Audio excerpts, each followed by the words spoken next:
Avant de lire le passage de l'Écriture, je vous invite à la prière.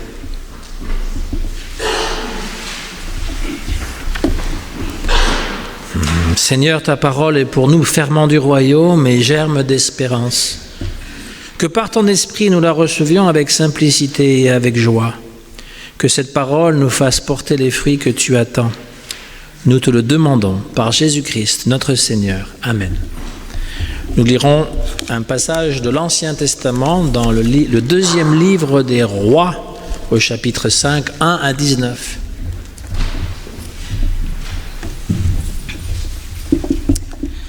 Naaman, chef de l'armée du roi de Syrie, jouissait de la faveur de son maître et d'une grande considération, car c'était par lui que l'Éternel avait délivré les Syriens.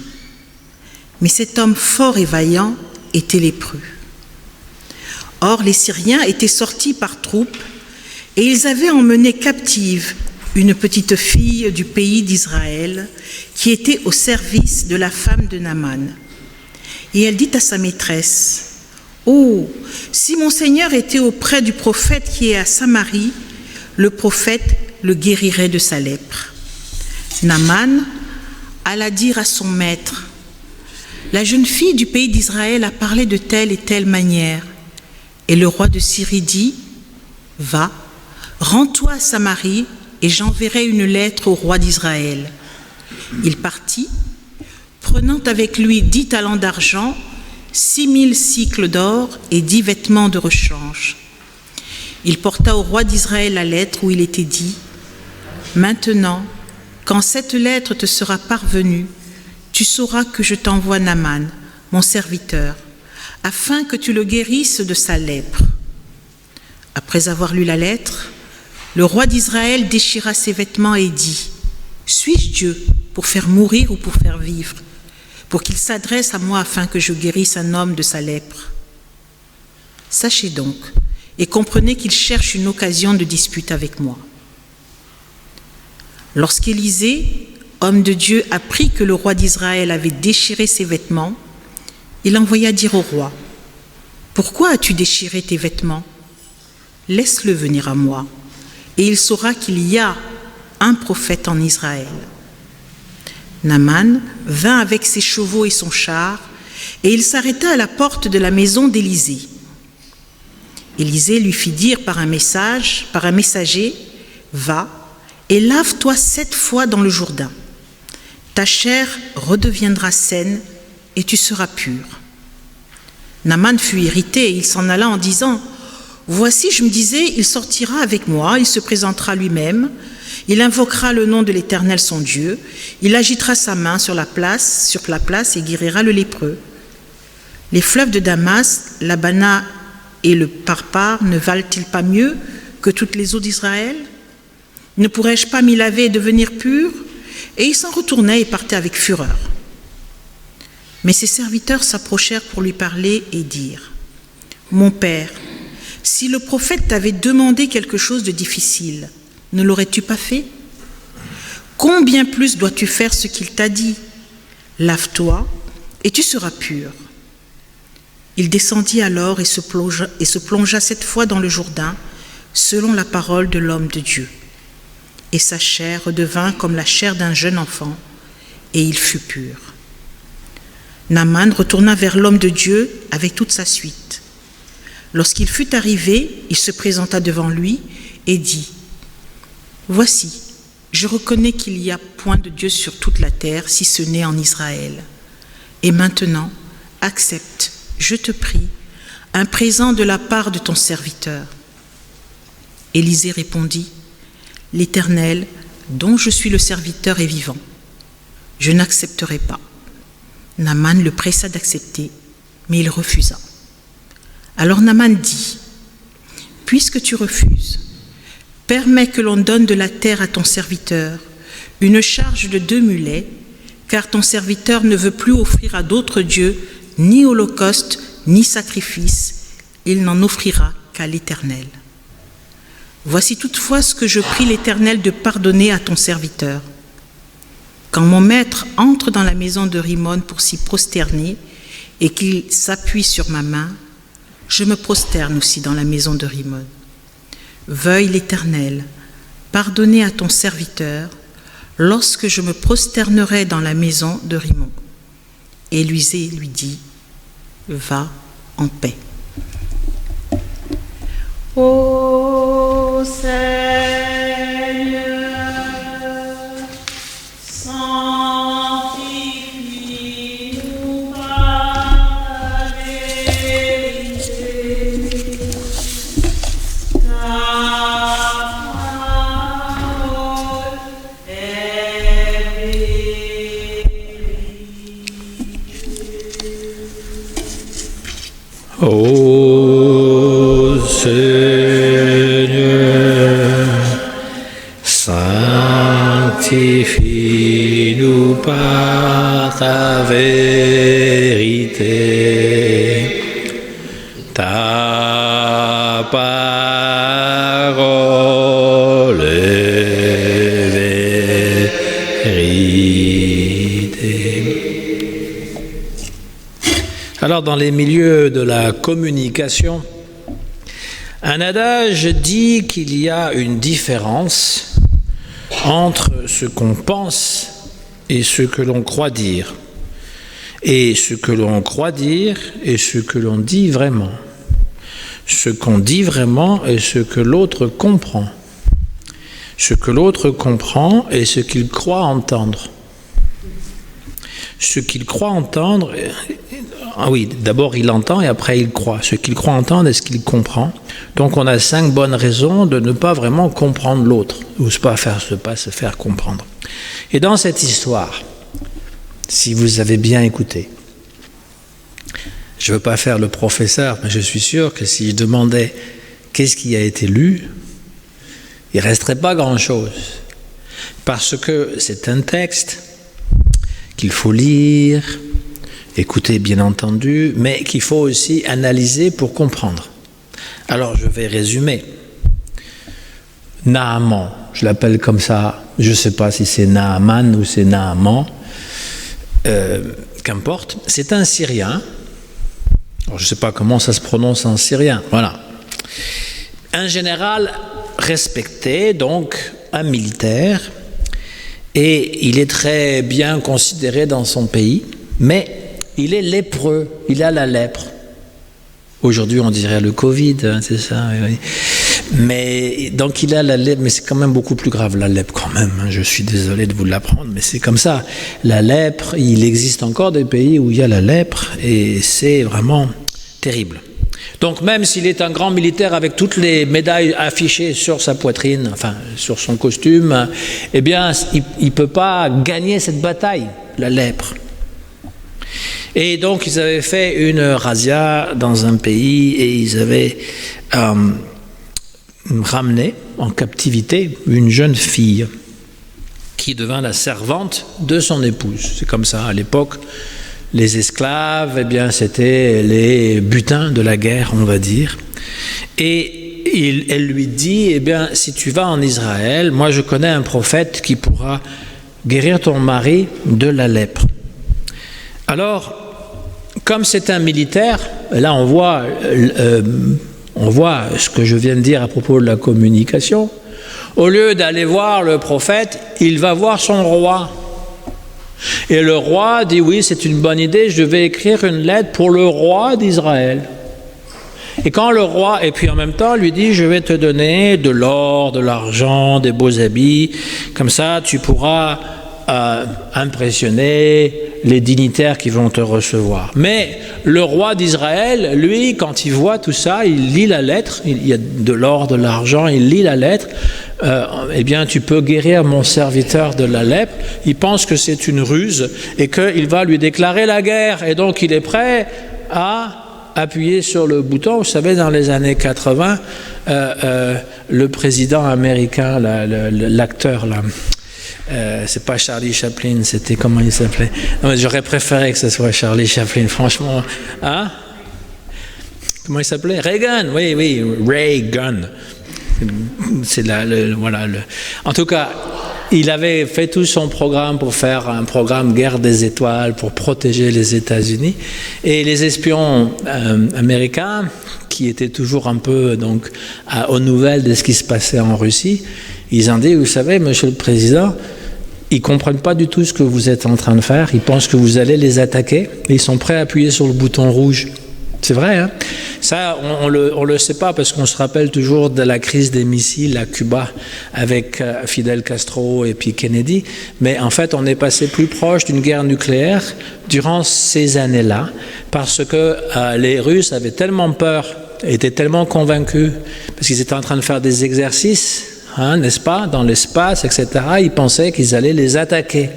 Et donc, ils étaient prêts à les attaquer. Donc, on a conseillé au président... Pour une fois, il a écouté, ça existe des présidents qui écoutent les conseils. Il n'y en a pas beaucoup, c'est pas très souvent, mais ça existe. Et il a donc communiqué avec Gorbatchev pour essayer de lui expliquer, c'est un exercice. Et là, on est dans la même situation, il n'y a pas de tête nucléaire, mais il y a des têtes de crétins, on va dire, parce qu'ils ne comprennent pas qu'il fallait passer directement par le prophète. Et donc le roi, il déchire ses habits. Alors c'est un signe chez les Juifs. Moi, si je fais ça, je fais sauter tous les boutons aux grandes dames de mon épouse qui va dire, bah oui, c'est malin, qui c'est qui va les recoudre. Mais comme à l'époque, on porte des tuniques, donc on déchire la tunique en signe de deuil ou en signe de grande affliction. C'est ce que le grand prêtre fait devant Jésus. Quand il dit, il a blasphémé, il déchire sa tunique. Et donc ça veut dire malheur à moi, et donc il est prêt à mener les troupes contre l'assaillant. Voilà, en gros. Mais le prophète Élisée, donc, il apprend ça et il va voir le roi et dit, j'ai appris que tu as déchiré tes beaux vêtements, ne t'inquiète pas, parce que le roi dit, mais moi je ne peux pas guérir la lèpre, qu'est-ce qu'il croit lui? Mais le prophète lui dit, mais ce n'est pas un problème, moi je vais m'en occuper. Chacun sa fonction, n'est-ce pas? Et donc le général va voir finalement le prophète Élisée, et le prophète lui dit, pour guérir ta lèpre, baigne-toi 7 fois dans le Jourdain, le fleuve Jourdain. Et donc le dignitaire, Naaman, est furieux, parce qu'il pensait qu'il allait trouver un prophète qui allait invoquer le nom secret de Dieu et qui allait lui imposer les mains et qui allait faire un peu, de la magie, et puis crac, boum, tout est guéri comme dans certaines églises ça se passe. Mais non, il lui dit, va te baigner 7 fois dans le Jourdain et ça sera passé. Alors il est furieux, il bougonne, il dit, mais il y a quand même des fleuves plus grands que le Jourdain quand même, qu'est-ce que c'est que cette histoire? Et là, ce sont ses serviteurs qui viennent le voir, qui viennent le trouver, et dit, écoute, maître, s'il t'avait demandé quelque chose de beaucoup plus compliqué, est-ce que tu l'aurais fait? Alors pourquoi tu ne peux pas faire ça qui est très simple? C'est une logique, hein? Alors il s'est calmé, il dit, bon d'accord, je vais le faire. Il enlève ses beaux vêtements et il va tout nu dans le fleuve Jourdain. Il se baigne cette fois et il revient tout neuf avec une peau d'enfant, dit-on. Et là, son cœur change. On a fait ça la dernière fois en Israël, et les gens qui voulaient confirmer leur baptême, ils se sont plongés 7 fois dans le Jourdain, dans un endroit qui est café au lait. Oui, le fleuve, enfin c'est même pas un fleuve, hein, c'est très curieux parce que c'est la grandeur de la salle, et de l'autre côté vous avez la Jordanie, avec les mines et tout ça, on n'a pas le droit d'y aller, hein, mais c'est juste à portée de bras, et comme il y a beaucoup de boue et que ça coule pas beaucoup, eh bien il est tout café au lait. On voulait le faire dans un autre endroit qui était plus agréable, mais ça n'a pas marché parce qu'il pleuvait, donc ils ont fermé les lieux, etc. Enfin, qu'importe, on s'est trempé 7 fois dans le Jourdain. Je ne sais pas si on est ressorti complètement différent. Mais il faut être prophète, n'est-ce pas? Et donc là, du coup, il est guéri de sa lèpre et il se convertit. Et il dit, ton Dieu est le seul Dieu. Il reconnaît cela. Il dit, ton Dieu est le seul Dieu, c'est celui que je vais servir. Mais quand je retourne dans mon pays, je n'offrirai plus d'holocauste, je n'offrirai plus, de sacrifices à d'autres dieux, mais quand je rentre dans mon pays, eh bien, je dois me prosterner quand même devant le maître, le roi. Je dois me prosterner devant lui et je te demande de me pardonner. Donc, c'est pour voir que son cœur a changé complètement, qu'il comprend qu'il y a un Dieu unique, mais qu'il est toujours obligé de suivre les us et coutumes de son époque, parce qu'il ne se prosterne pas devant le roi. Le roi lui coupe la tête, tout simplement. Voilà. Tout guéri soit-il, parce que c'est l'usage. Avant cela, ils veulent lui donner de l'argent. J'ai amené de l'or, j'ai amené de l'argent, j'ai amené des beaux habits. Eh bien, je suis prêt à te donner de l'argent, qu'il dit au prophète Élisée. Et ce prophète lui dit, j'en veux pas. Dieu seul est témoin, Dieu est vivant, je n'en veux pas, je ne veux pas m'enrichir avec ce que j'ai fait, c'est l'acte de Dieu. Là aussi, il y a une grande différence avec aujourd'hui où on demande le prix avant de faire le miracle. Là, il n'y a pas de demande du tout, parce que c'est quelque chose de gratuit. Vous allez me dire, ouais, c'est bien beau ça, mais quand vient l'heure de la collecte, on nous rappelle toujours qu'il faut payer. Mais ce n'est pas vrai. Vous êtes libre. Personne qui vous demande un prix d'entrée pour entrer dans le temple. C'est une des rares choses qui est libre. Après, bien sûr que l'Église, Nano me regarde, parce qu'évidemment, on a besoin d'argent. Mais justement, parce que c'est le bâtiment. Et ça, librement, eh bien, on peut contribuer à ça. Et si les gens font une bonne donation, eh bien, c'est accepté, mais ce n'est pas pour aucune de nos petites personnes, c'est pour faire vivre le temple. Voilà, parenthèse fermée, on la ferme, on revient à notre sujet, qui est donc, lorsqu'on accepte d'être vulnérable, au lieu de venir avec tout ton troupeau, avec des présents, de l'or et de l'argent et tout ça, des beaux vêtements, et puis de vouloir impressionner, eh bien, laisse là ton or et ton argent, et va dans la rivière, enlève tes beaux vêtements, sois tout nu, va te baigner. C'est ce qui nous est demandé aussi.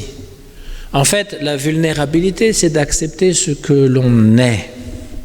On joue tous un rôle social auprès des autres. Qu'est-ce qui nous rend important ? Et c'est ce rôle qu'on doit laisser de côté pour entrer dans une communication réelle avec son prochain et avec Dieu. C'est vrai, si on veut vraiment avoir une conversation entre amis, on peut le faire.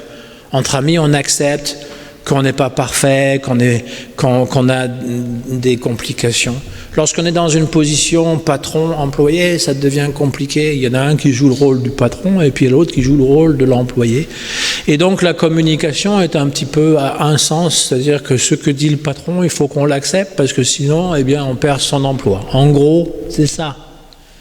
Et on est tous pris par des rôles sociaux que nous occupons parce que ça nous empêche, ça nous évite moins de penser à qui nous sommes réellement. Vous savez, Jean-Paul Sartre, il avait l'habitude d'aller donc la place Saint-Germain à Paris, là, vous avez le café de Flore, et il se réunissait là et il observait. Donc dans son livre L'être et le néant, il décrit un garçon de café. Il dit voilà le garçon de café, il court là-bas, il demande, il s'incline, il prend l'argent, il donne les boissons. À quoi joue-t-il ? Eh bien, c'est très simple, dit-il, il joue à être le garçon de café. Tous ses actes sont maniérés, tout est calculé, etc. Et il se prend pour un garçon de café. Et donc, dans n'importe quelle fonction, on finit par s'identifier totalement avec la fonction au point qu'il n'y a plus la personne réelle. Alors, quand on est dans notre fonction, évidemment, qu'on doit prendre ça au sérieux, c'est pas ça la morale de l'histoire, mais c'est qu'à un moment donné, il faut pouvoir laisser tomber les masques. C'est drôle de dire ça aujourd'hui, mais c'est vrai, d'être vulnérable, d'être accepté, qu'on est des êtres humains, qu'on n'est rien de plus que ça. Le patron qui se pense soit haut perché sur son truc, peut-être qu'il est haut perché dans la tête, mais disons qu'il se croit très, très important. Il est pareil que les autres. C'est juste sa fonction et son argent qui le différencient des autres. Il est pareil que les autres, il a les mêmes problèmes à la maison, dans sa vie privée, dans son corps même. Hein, le corps se dérègle. Il est pareil que tous les autres, mais il l'oublie. Et le subalterne aussi, il est pareil. Il oublie aussi. Donc, prendre le risque d'être soi-même, prendre le risque d'être vulnérable, au moins devant Dieu. Hein, parce qu'on ne peut pas le faire effectivement. On ne peut pas, j'ai appris, à mes dépens, qu'on ne peut pas être toujours trop, dire tout ce qu'on pense. Et je ne parle pas de dire espèce de miam, pas ce genre de choses, mais je veux dire de dire ce que l'on est. On ne peut pas se montrer nu à tout le monde, à n'importe qui, parce qu'ils vont l'utiliser contre nous. Je trouve ça très dommage, les gens qui publient des choses personnelles sur les réseaux sociaux, et qui finalement, après, on trouve tous les moyens de les discriminer. D'ailleurs, pour le prochain pasteur qui viendra ici, il y a une façon très simple de savoir un peu son profil. Regardez ce qu'il publie sur les réseaux sociaux. Et oui. Moi, je sais que vous ne m'engagerez pas si vous regardez ça.